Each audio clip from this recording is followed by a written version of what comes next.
Hello everyone, welcome to Raksha Yadav YouTube channel.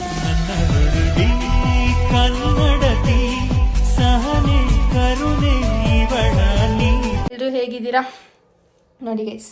ನಾನು ಹೇಗಿದ್ದೀನಿ ಅಂತ comment ಮಾಡಿ ಗೈಸ್. ನಾನೇನು ಜಾಸ್ತಿ ಮೇಕಪ್ ಹಾಕಲ್ಲ, ಸಿಂಪಲಾಗಿ ಮಾಡ್ತೀನಿ ಅಷ್ಟೇ. ಒಂದು ಕ್ರೀಮು, ಒಂದು ಲಿಪ್ಸ್ಟಿಕ್ ಅಷ್ಟೇ. ಓಕೆ, ಇವತ್ತೇನು ವಿಶೇಷ ಅಂತ ಅಂದರೆ ಶ್ರೀರಾಮನವಮಿ. ಎಲ್ಲರಿಗೂ ಶ್ರೀರಾಮನವಮಿಯ ಶುಭಾಶಯಗಳು. ಇವತ್ತೇನಕ್ಕೆ ಶ್ರೀರಾಮನವಮಿ ಹಬ್ಬ ಮಾಡ್ತಾರೆ ಅಂತ ಅಂದರೆ ಅಯೋಧ್ಯೆಯ ರಾಜ ದಶರಥ ಹಾಗೂ ರಾಣಿ ಕೌಸಲ್ಯ ದೇವಿಯವರಿಗೆ ಶ್ರೀರಾಮನವರು ಜನಿಸಿದ ದಿನ ಅಂತ ಇವತ್ತು. ಹಾಗಾಗಿ ಇವತ್ತು ಶ್ರೀರಾಮನವಮಿ ಸೆಲೆಬ್ರೇಟ್ ಮಾಡ್ತಾರೆ. ನಾವು ಮಾಡೋಣ ಗೈಸ್, ಮಾಡಲೇಬೇಕು ಗೈಸ್. ನಾವು ಹಿಂದೂ ಅವರಾಗ್ಬಿಟ್ಟು ಮಾಡಲೇಬೇಕು ಶ್ರೀರಾಮನವಮಿ ಹಬ್ಬ, ಎಲ್ಲರೂ ಮಾಡಿ ಅಂತ ಹೇಳ್ತಾ ಈ ವ್ಲಾಗ್ನ ಕಂಟಿನ್ಯೂ ಮಾಡೋಣ ಗೈಸ್. ಬನ್ನಿ, ಪೂಜೆಗೆಲ್ಲ ರೆಡಿ ಮಾಡಿಟ್ಟಿದ್ದೀನಿ. ಇವಾಗ ನೈವೇದ್ಯಕ್ಕೆ ಪ್ರಸಾದ ಇಟ್ಬಿಟ್ಟು ಪೂಜೆ ಮಾಡಬೇಕು ಅಷ್ಟೇ. ಬನ್ನಿ ಗೈಸ್, ಈ ಥರ ಪೂಜೆ ಮಾಡೋಕ್ಕೆ ರೆಡಿ ಮಾಡಿದ್ದೀನಿ. ಈಗ ನೈವೇದ್ಯಕ್ಕೆ ಪ್ರಸಾದ ಇಟ್ಬಿಟ್ಟು ಪೂಜೆ ಮಾಡಬೇಕು ಗೈಸ್ ಅಷ್ಟೇ.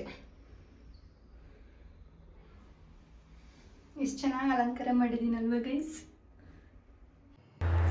ಪೂಜೆಗೆ ಪ್ರಸಾದ ಎಲ್ಲ ರೆಡಿ ಮಾಡ್ಕೊಂಡಿದ್ದೀನಿ.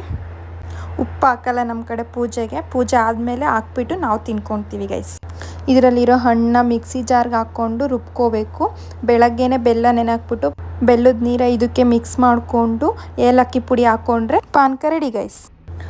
ಪೂಜೆ ಎಲ್ಲ ಆಯಿತು ಗೈಸ್. ಹಾಗೆ ವಿಷ್ಣುವಿನ 7ನೇ ಅವತಾರ ಅಂತೆ ಶ್ರೀರಾಮ.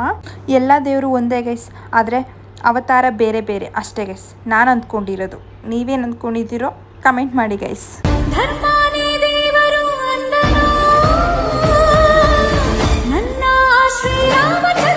ಪೂಜೆ ಎಲ್ಲ ಆಯಿತು ಗೈಸ್. ಜಸ್ಟ್ ಇವಾಗಿನ ಒಂದು 5 ನಿಮಿಷ ಬಿಟ್ಟು 5 ನಿಮಿಷ 10 ನಿಮಿಷ ಬಿಟ್ಟು ಪ್ರಸಾದ ತಿನ್ಕೊಳ್ಳೋಣ. ನಾವು ತಿನ್ಕೊಂಡು ಕುಡ್ಕೊಂಡು ಪಾಂಕನ.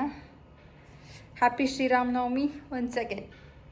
ಈ ಬ್ಲಾಗ್ ಒಂಥರ ಶಾರ್ಟ್ ಆ್ಯಂಡ್ ಸ್ವೀಟಾಗಿತ್ತು ಅಂತ ಹೇಳ್ತಾ ಈ ಬ್ಲಾಗ್ನ ಇಲ್ಲಿಗೆ ಎಂಡ್ ಮಾಡ್ತಾ ಇದ್ದೀನಿ ಗೈಸ್. ಹಾಗೆ ಲೈಕು, ಶೇರು, ಕಮೆಂಟು, ಸಬ್ಸ್ಕ್ರೈಬ್ ಮಾಡಿ ಅಂತ ಹೇಳ್ತಾ ಬಾಯ್. ಲವ್ ಯು ಜಾಸ್ತಿ.